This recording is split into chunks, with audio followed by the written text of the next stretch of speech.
Hey everybody, this is Hal and Jeff here. We just got through playing golf and we've been kind of talking about spiritual things our whole round of golf, and we decided that we were going to come on here and do kind of a little podcast that has to do with golf, and we found a little devotional. This is the 9 holes of golf devotional that we're going to share with you. And so Jeff's going to kind of read each point, what each point is. And this is 9 holes. We don't have 18. Maybe we'll have 18 next time we do this.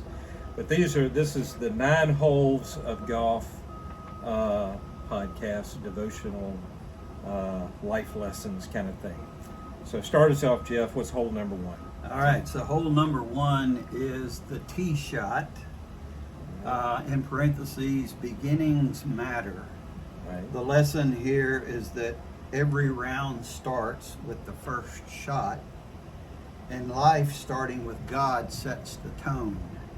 So I think that's a good analogy. The scripture it uses there is, in the beginning God created the heavens and the earth. So there was a beginning. Mm-hmm. And with everything we do as human beings, whether playing golf or anything else, we want to begin well. And so, I think if we keep God in our minds and hearts, then He will help us to play our best. Mm-hmm. What do you have to say about it? Well, I think, I agree with everything you said. I do think that sometimes when we start something new, whether it be a new job, or we'll say this, if you're starting a new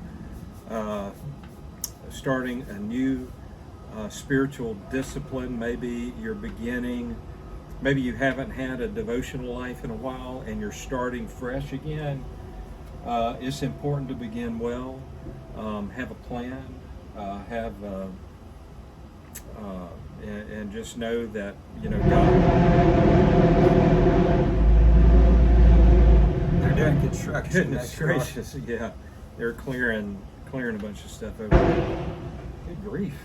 But if you go out and just start going through the motions of something without getting your mind right, your focus right, you more than likely probably won't have a good start to what you're doing. Yeah. So good beginnings are important. So have a plan, have a good plan, have just like on that first tee shot in golf, if you know the hole, you've played the course before, which if you've had I'm comparing this to a devotional life. If you've had a devotional life before, you kind of know. You kind of know what your plan is. You kind of know, this is going to take discipline. It's going to take perseverance. It's going to take. You got to have that plan. So start well, know what your plan is going to be, so that you will be able to face adversity and so forth, which are some of the other holes that we're going to be talking about. But number one thing, start well. Start well. Have a good mindset, and right. Tell yourself, if things go wrong, I'm not going to respond in this way. I'm going to respond. Right. In a way that would help my game, maybe. Yep. All right, so hole number 2, it says staying in the fairway, in parentheses, walking straight. And the lesson there is that stray shots lead to trouble.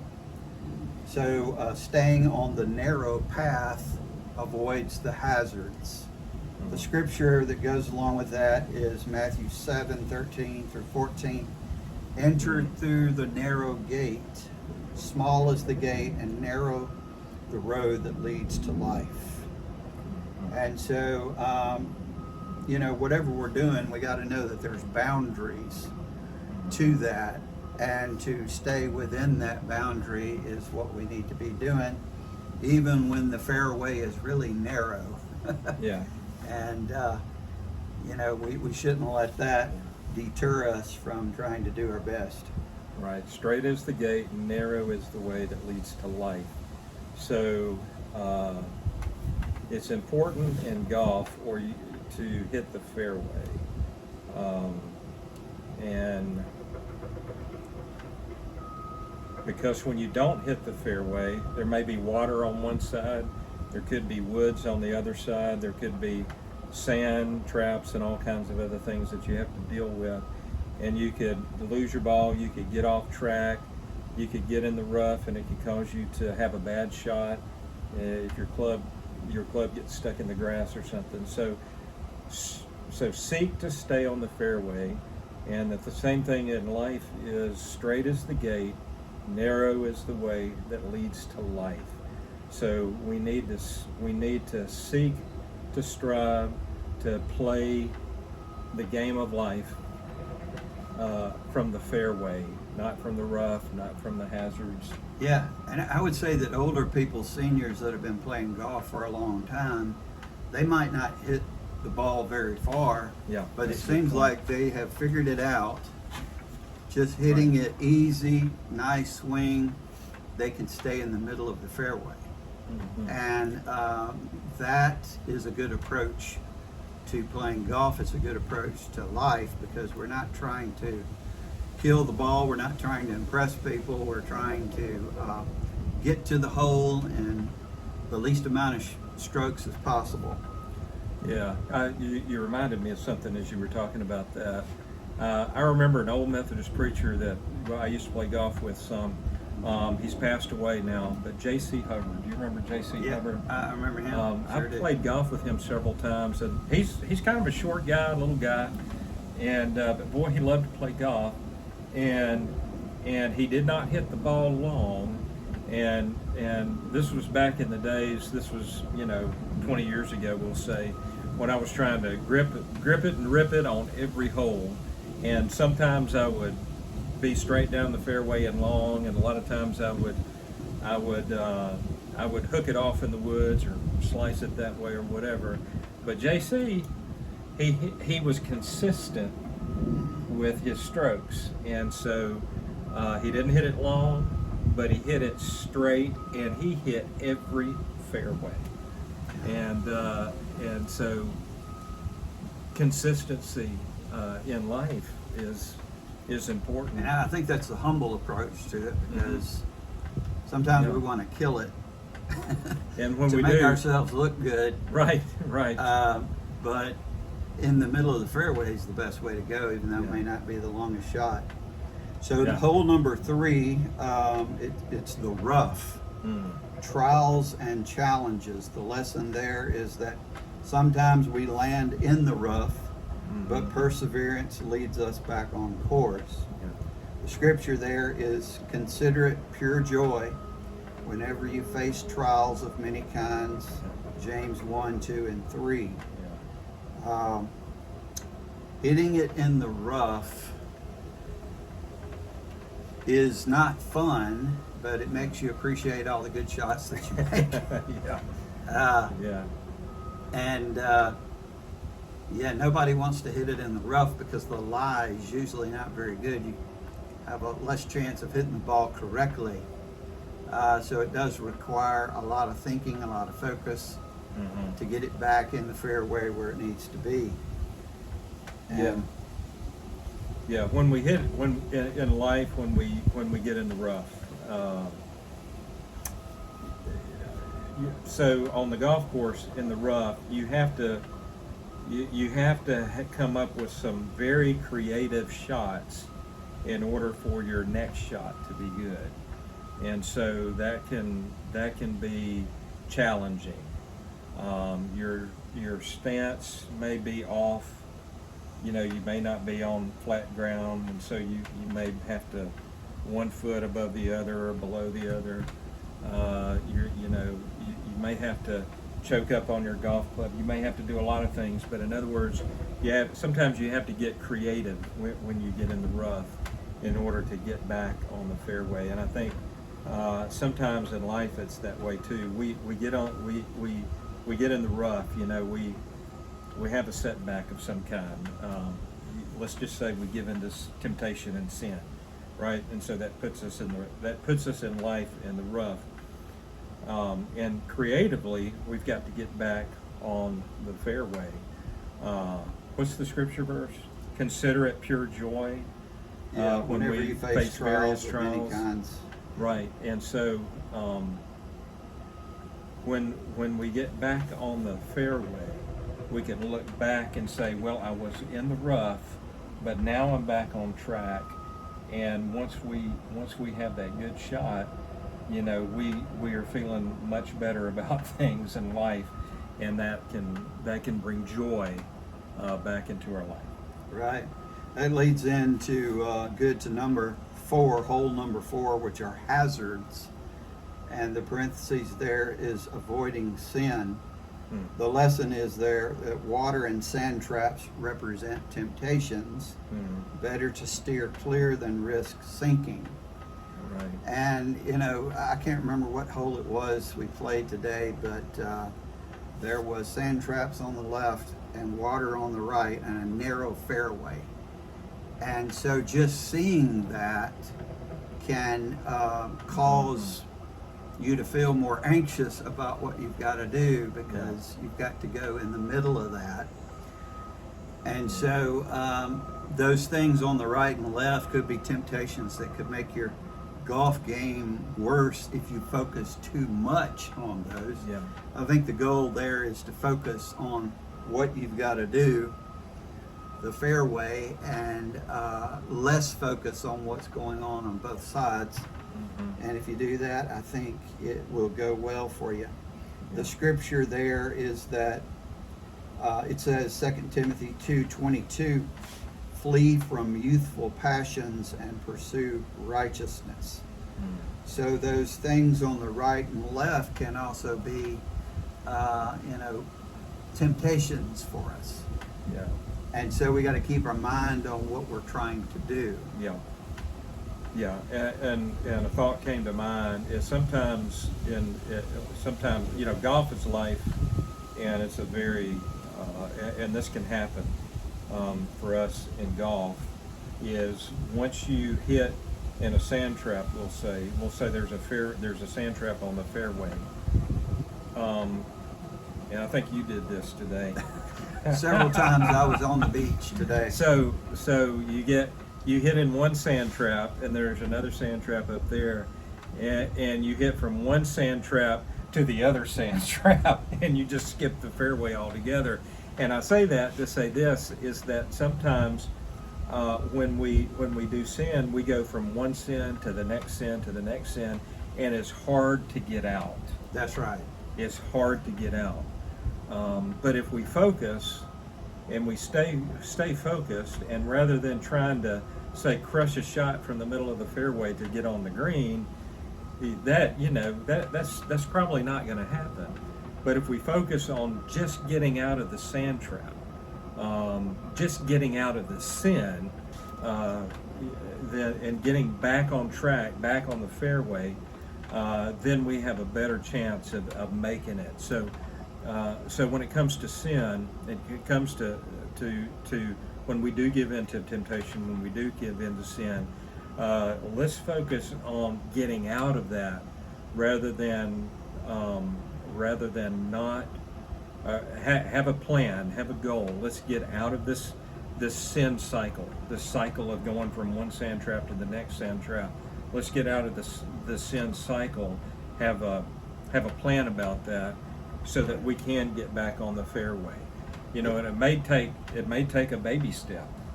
You know? Exactly, yeah, because when you're in the sand, the best thing you can do is just try to get out of the sand. If you're reaching for the green from the sand, you're probably going to mess up again. Right, right. So, yeah, very good. Yeah, so focus on getting out of the sand, baby steps, you know, getting out of the sand, rather than trying to go from the sand to the green, but get out of the sand trap first.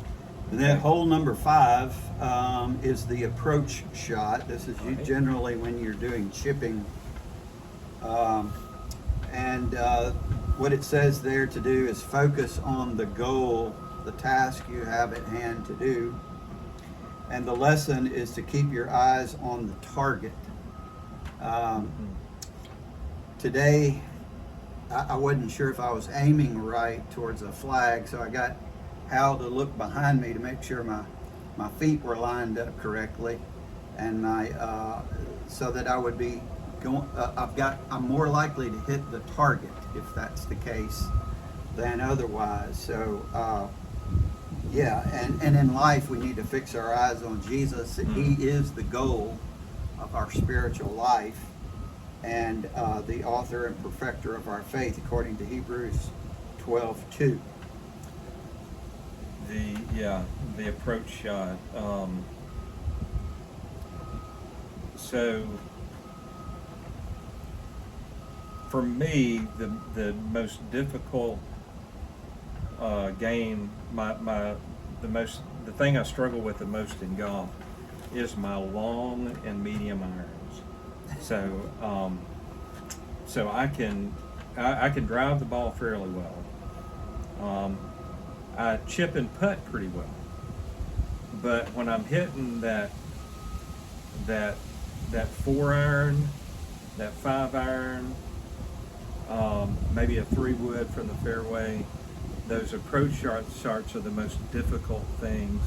So I would say that when it comes to life, that those areas in which we struggle with are the things we have to practice the most.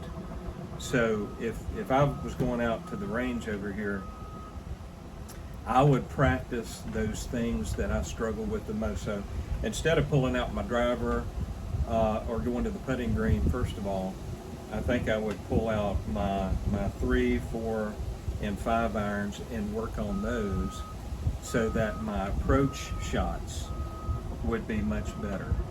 And so in life, what are those things you struggle with the most? And I would say whatever those things are, then those, we know what our biggest weaknesses are. We have to have that self-awareness, of knowing what your biggest weaknesses are and what you're going to struggle with the most. So that's the thing in life that you need to practice the most, if that makes sense.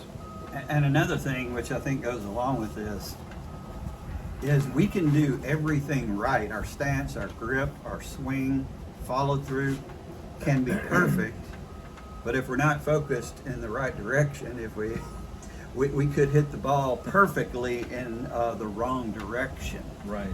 So being aware of where the goal is and then working towards that.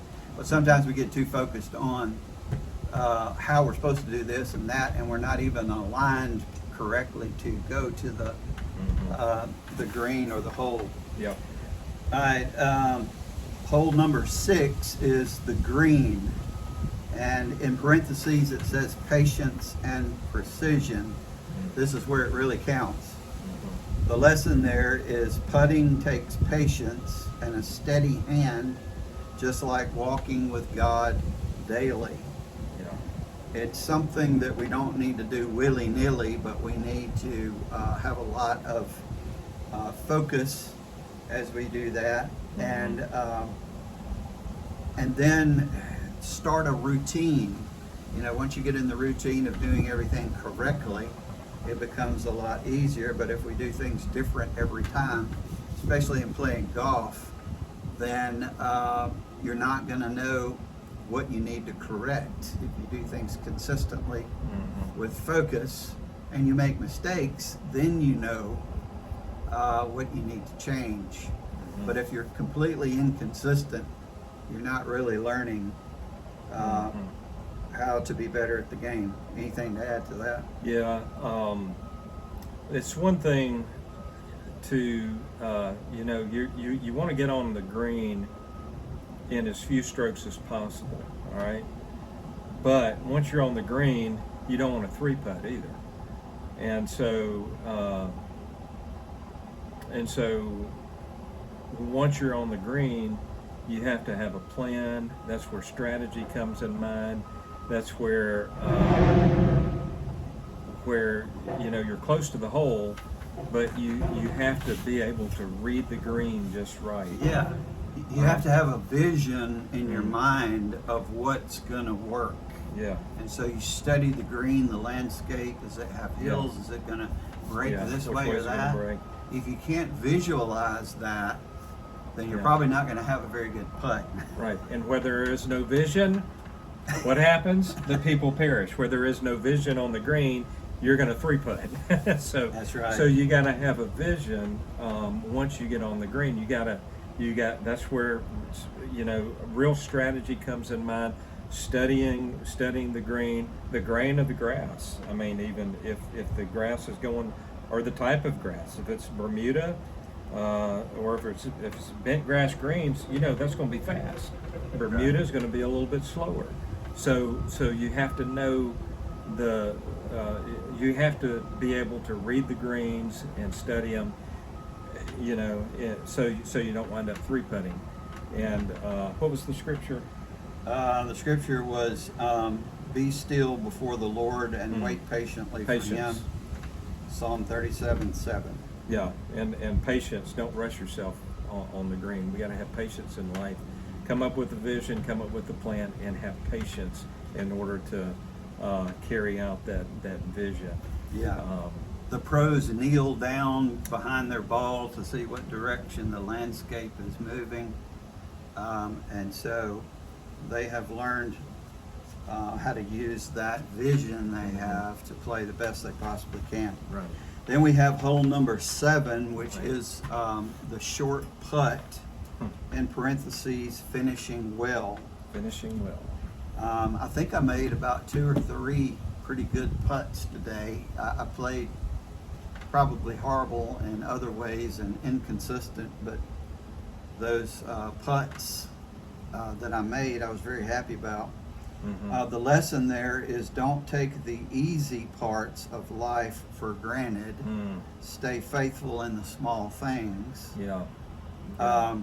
So it's easy to miss the hole, even if it's a short putt, if you take it for granted. Hey, I can do this, no problem. Right. Get up there, and you don't show finesse, Yeah. and then you end up missing the hole. And Right. You've probably seen videos on this on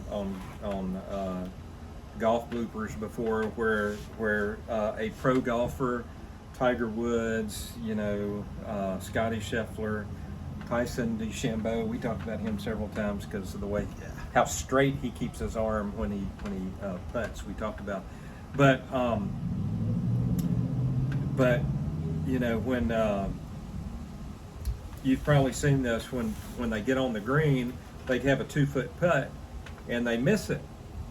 And there's a couple of players I've seen, they miss it once and then they miss it again and then they miss it again, and you're like, I can play like that. yeah. Hey, I can do that. I can do that. So so even the pros mess up from time to time, but you have to have patience. You can't rush yourself, you know, or else you're going to miss it. You know, don't rush it. Yeah, the scripture there is, whoever can be trusted with very little can be trusted with much. Yeah. So the pros know that, who play golf. They know they have to treat every shot, whether it's a short putt or not, with the same amount of respect they do as a long putt. Right. And because if they just get up there and tap the ball in, they may not make it. All right, hole number 8 is the scorecard, in parentheses, accountability, which reminds us that even when we play games, you know, there's a score afterwards. We know how we did. And it says, just as every stroke is counted, so too will our lives be measured before God. So then each of us will give an account of himself to God, Romans 14:12. That's the scorecard. How did we do in this game of golf? How did we do in this game of life? Right. There is a stat report, what we did and how we did it. So, you know, I want to talk about the scorecard. Also, is this is where a lot of cheating in golf takes place. Now, Jeff and I, normally when we play, we'll take 2 off the first tee, you know, because we're not pros, and we usually don't we usually don't come and hit some balls at the range beforehand. We normally don't do that, but and so we're kind of going out cold. So we'll hit two off the first tee, and then we may do that again on the tenth hole, because we normally we kind of arrange our golf outings where we're making the turn at lunchtime, so we eat lunch after number 9 before we start number 10. But a lot of people, they'll take a mulligan on every hole, and that's basically cheating. And if you know that in your mind, you may not play Yeah. as well on that first shot because you know you're going to have a second shot. Yeah, but if you're taking a mulligan on every hole, and you say you're a scratch golfer, then you're cheating, right? And so this is where accountability comes in. And so and here's the thing about the scorecard: if you parred that hole for real or not. And so in life, when it comes to, you can't really cheat in life. You can. You can if not too many people are watching, but God is always But God's watching. always watching, and whether or not you have fallen short of the glory of God. You may put the face on of someone that hasn't, but you really know, and God knows, and so it's important in life to have accountability. And that's why Jeff and I, we hang out together, and we also we have a couple of other preacher friends that we get together with ever so often, that we hold one another accountable. If there's sin in our life, we confess that. Yeah. What was the scorecard for you this month, this week? Yeah. What's the John Wesley's questions? What sins have you committed this week, and what have you done about it? Have you repented?